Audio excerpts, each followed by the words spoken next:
Greetings to you, fellow members of St. Francis Xavier Parish, St. Ignatius Mission, Sacred Heart in Our Lee, and anyone who, tunes in to us from near or far. It's always good to get together. We just have 2 weeks to go in the Easter season. Next Sunday is the Feast of the Ascension, and then that's followed by the Feast of Pentecost. And that's what ends the Easter season. And there are a lot of things that could be said about the Easter season in general, but I think one of them is that whatever else it is a season of hope. And to kind of refer to St. Paul, it's not hope the way the world gives hope, like, I hope I get that job, or I hope I get a good grade on that test, or I hope things work out the way I want them to. It's not that kind of human hope. It's a hope rooted in both the death and the resurrection of the Lord. It's that kind of hope. What Paul calls hoping against hope. It seems to me that in one of her poems, Amanda Gorman, in her recent collection, Call Us What We Carry, gets to very acutely. She titles this poem, Every Day We Are Learning.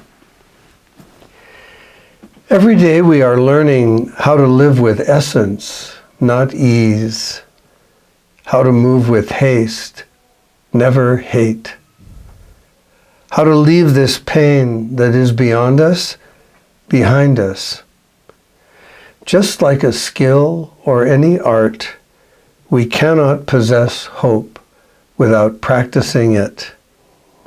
It is the most fundamental craft we demand of ourselves.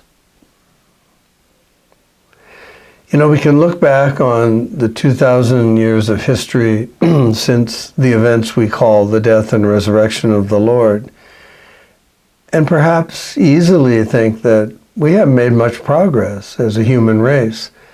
Things don't seem much better than they were then. Just as Jesus was, there are plenty of innocent victims of injustice, violence, war.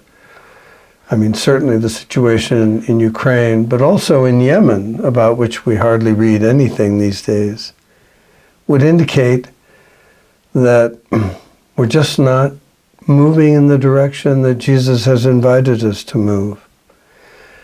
But our hope as Christians is, as Paul says, a hope against hope. It's a hope that's rooted in what God has done and is doing, not in our abilities, in our gifts. We're called to this hope every day. And the other face of that is, since we are the body of Christ, that means we are to carry on his work in the world. We are to behave as he behaved when he walked in the flesh. That's what marks us as his disciples. We are to love as he loved us, as he says the God of his understanding, the one he called Father, loved him. We're to love in that way. Every tradition has some sort of favored posture for prayer. Obviously, devout Muslims, they kneel and kiss the ground. It's the way they show reverence and awe to the God of their understanding. We have our ways, the Buddhists have theirs. Every tradition has some way. In this mystical poem by Rumi, he reminds us that finally it's not about posture of the body, it's the posture of the heart that really makes the difference. And it's out of that interior posture that we exercise our hope. Rumi puts it this way: today, like every other day, we wake up empty and frightened. Don't open the door to the study and begin reading. Take down a musical instrument. Let the beauty we love be what we do. There are hundreds of ways to kneel and kiss the ground. So my friends, there is no perfect or prescribed way for announcing the good news in the world, except the general way of living the way Jesus lived, of behaving toward others the way he behaved. In that way we express the love with which we have been loved. And at the same time, in the face of the injustice, the violence, the cruelty of our world, we express that hope. And we live in the peace that only Jesus can give.